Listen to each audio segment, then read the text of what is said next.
Welcome back, dear viewers, to 30 Days a Timmy, a dark and darker story, Chapter 9. Randall, this is dreadful. Capital gains? This doesn't even relate to our story. Last time on 30 Days a Timmy, our protagonist continued his training with mentor Blinn.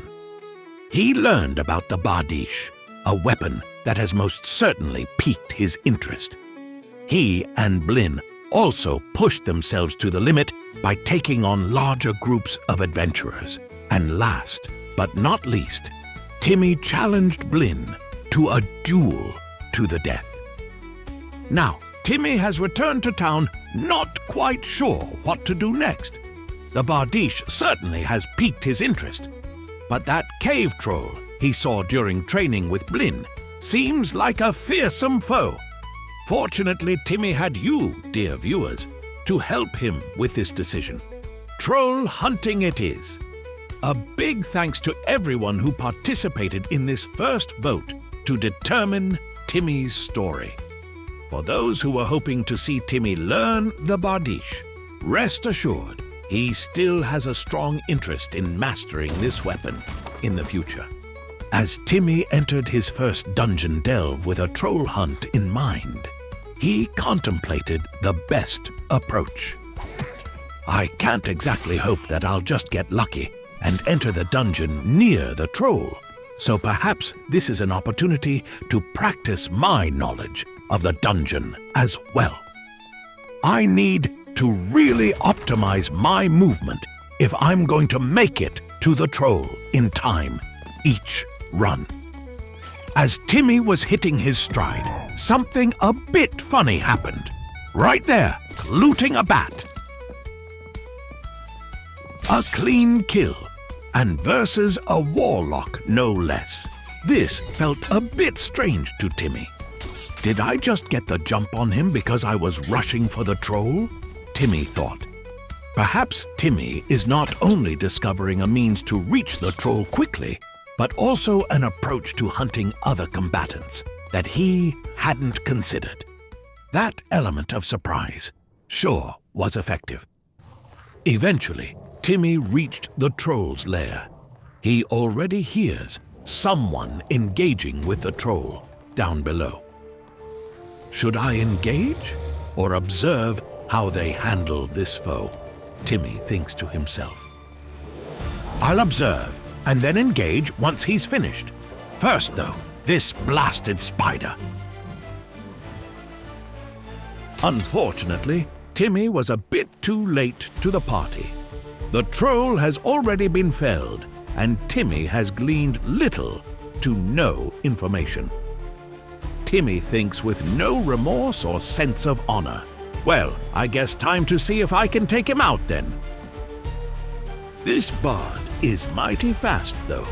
Timmy's losing ground on him even with his axe stowed. And that jump!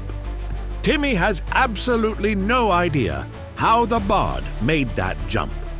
He attempts once or twice in vain, and then has no choice but to give up the chase. The bard is good and properly gone. Timmy immediately returns to the dungeon, determined to this time be the first to reach the troll. I need to be even faster, Timmy thinks. Timmy starts in a trapped room at the northern edge of the Goblin Caves. It unfortunately takes him a bit to navigate this first area. And then Timmy continued on, rushing through each room and only killing monsters when absolutely necessary. With his shout and ability to bash down doors, Timmy quickly realized that as a barbarian, he is uniquely equipped for traversing the dungeon faster than other classes. This is something he can use to his advantage. Huzzah! This time, Timmy seems to be the first to reach the cave troll. Timmy shouts at the top of his lungs. This is it! I've felled a skeleton champion! I've felled a frost giant. Now, cave troll, you will fall to my axe as well. A grazing blow. Perhaps this is indeed an easy opponent. Timmy's confidence swells. What in God's name was that? This foe is in fact on another level. Everyone has to start somewhere, Timmy. Perhaps the true dark and darker starts here. Undeterred, Timmy continued his rampage through goblin caves, again attempting to make it to the cave troll as quickly as possible. This time, Timmy stumbled on a rather comical interaction unfolding. Timmy gets the jump on a rogue, who appears to be waiting to ambush someone else further inside. Timmy wrestles with a moment of confusion as the rogue disappears simultaneously with the rogue's prey falling to the troll. What a mess! The rogue reappears in time to be unceremoniously dispatched by Timmy. That's now 2 times I've had such unusual encounters. Is it something about rushing troll? Timmy thinks. Timmy's excited to now take on the troll a second time, but first must rest up. As he is doing so, though, he swears he hears an errant footstep closer than he'd prefer. There, another hunter, simply looking at Timmy. What on earth could be going on? Timmy shoos the hunter away with a torch, like one would scare away a hyena.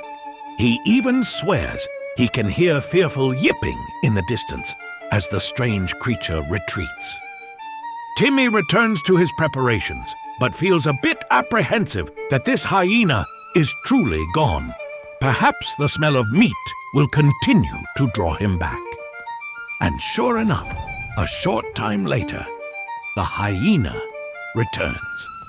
Timmy is a mix of frustrated and fascinated by this strange creature's behavior. I have time. My only objective is to face the troll again, not escape, Timmy thinks. Timmy patiently waits. After several more similar encounters with a hyena, Timmy has an idea. I'm going to close up the troll's room.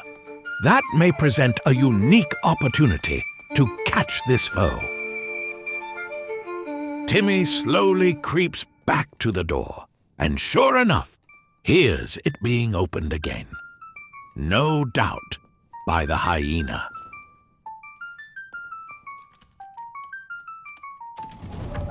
Timmy incorrectly anticipates the direction his prey will dodge, and unfortunately is unable to land a slowing strike. Much like the lion whose patience has ended, Timmy chases the hyena in a fit of rage. The hyena runs far, far away, yipping and laughing in a strange mix of mockery and fear. Eventually, our lion loses the hyena's trail and has no choice but to return to his original quarry, the cave troll. Timmy psychs himself up. The first attempt was abysmal. This second attempt I just need to do slightly better. That's all.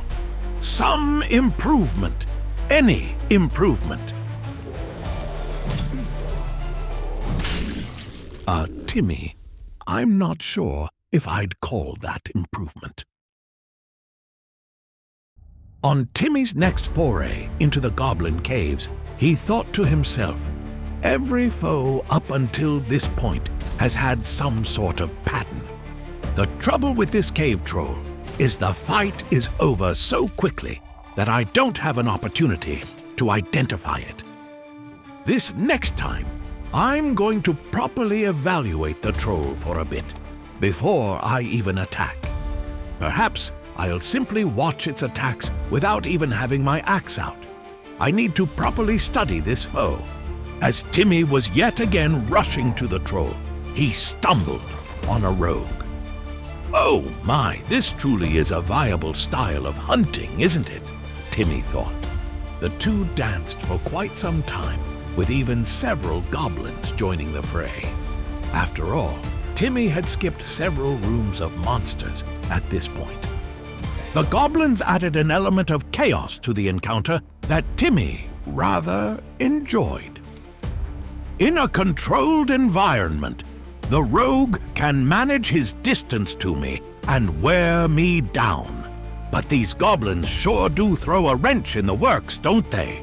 He thinks excitedly. Unfortunately for Timmy, though, by its very nature, chaos is a double-edged sword. Even with his mighty shout at his disposal, Timmy eventually becomes trapped amongst the very same monsters that he was using against the rogue.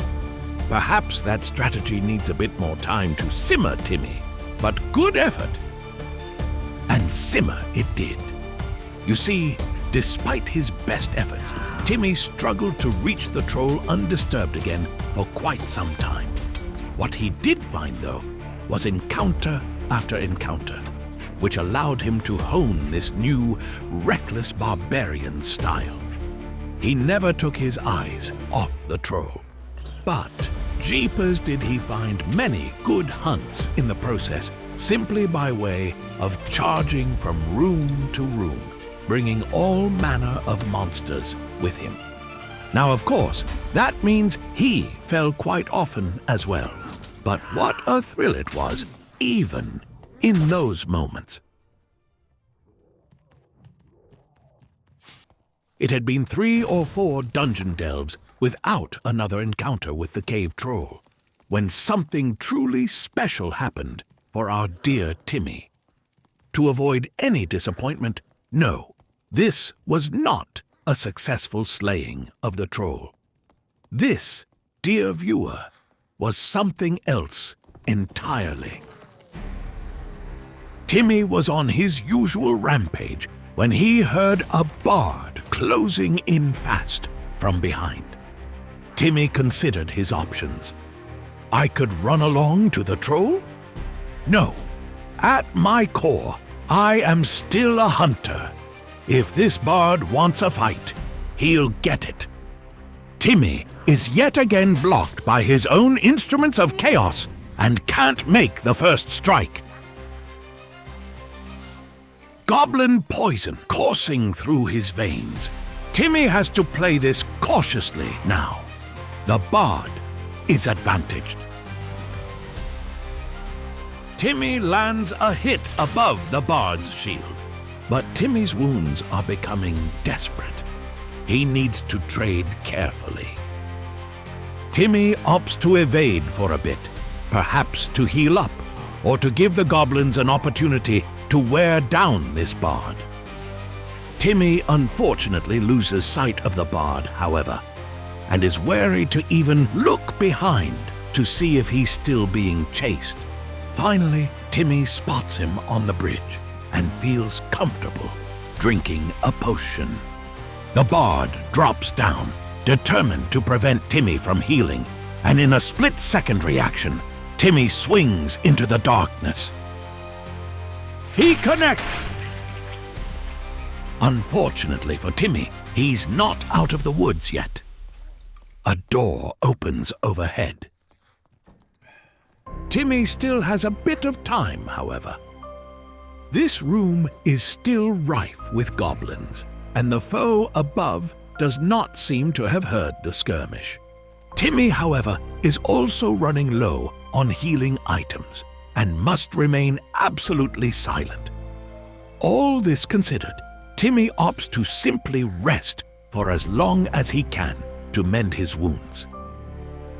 Sweat drips from his brow, and his heart races as the myriad of monsters periodically look in his direction, but then continue on their way. Eventually, however, Timmy's luck runs out. Timmy shouts to ward off the encroaching monsters, and his new foe above is alerted to his presence. I hope that was enough of a rest, Timmy, because it's back into the meat grinder for you. Timmy finally spots his new foe, a fellow barbarian. With no more healing potions, and yet still unwavering determination, Timmy's choice is to engage this foe at a disadvantage. Hopefully, he can continue to use the nearby monsters to tilt the scales in his favor. Timmy notices that this barbarian is of the strangely passive variety. Ah, the monsters will wear him down for me. If that is the case, I simply need to make sure he doesn't get away, Timmy thinks. To that effect, Timmy opts to climb to a higher vantage point to head this barbarian off. And sure enough, Timmy catches the barbarian attempting to climb the opposite stairs. With one swift axe strike to the back, the barbarian falls, having already been badly wounded by the monsters. Was I the villain there? Timmy briefly thinks, but then quickly dismisses the thought from his mind. Timmy does not have room for such considerations in this moment of survival. Moments later, after dispatching the remaining monsters, Timmy finds some solid loot on his 2 successful kills, and most importantly, finds healing. It's a good thing too, because not too much later, Timmy encounters yet another fellow hunter. Another bard, and this time he's caught Timmy completely by surprise. Startled, Timmy flails wildly. He needs to find a way to center himself. Timmy runs, using the monsters that he's brought with him as yet another diversion. That bard is hot on his tail, though. Timmy's going to have to stand and fight. This foe isn't going to let the monsters occupy him like the last one did. Goblins still complicate their positioning. A wild swing, but at the last minute, Timmy turns to connect. Timmy retreats for better positioning, and as the bard charged, confident that victory was within his grasp, Timmy quickly turned and unleashed his newly learned technique. It in fact took several moments for Timmy to realize what had just happened. He knew his axe had struck true, but Timmy was astounded to realize that it was a killing blow. Unbelievable. I truly feel like I can compete with other hunters now, Timmy thought, as he gradually cleaned up the monsters left behind from their melee. Finally, Timmy's able to check the bard, and by the gods was he well equipped. Not only is this Timmy's first triple, but it's also his first time defeating an opponent who's wearing a cape. Well done, Timmy! Feeling content with his hunting, Timmy sets out again, this time determined to reach the troll, no matter what. No more distractions, unless someone is standing between me and that troll. I'm going to stay focused on my true target, Timmy thinks. As Timmy's venturing towards the troll's lair, however, a cold chill comes over him. It creeps up and down his spine like a spider, paralyzing him. Then he hears it. Ah, yes. This one will make a most excellent plaything. It echoes in his mind like a memory long forgotten. There's nothing to be found. No monsters, no foul demons, simply empty hallway. Timmy's thoughts are clouded with confusion. Why is that voice so familiar? Why did I come to this world in the first place? I have a purpose for being here. I know I do. So why can't I remember?